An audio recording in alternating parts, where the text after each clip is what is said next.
لا تنسوا الإعجاب بالفيديو والاشتراك بالقناة وتفعيل الجرس.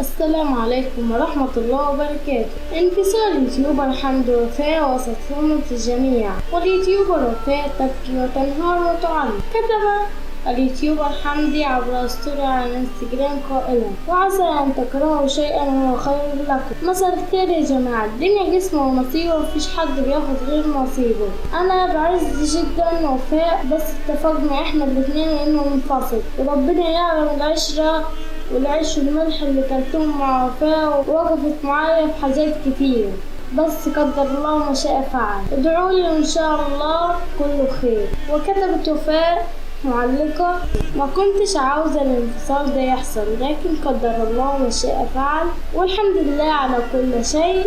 وفي الأخير السلام عليكم ورحمة الله وبركاته.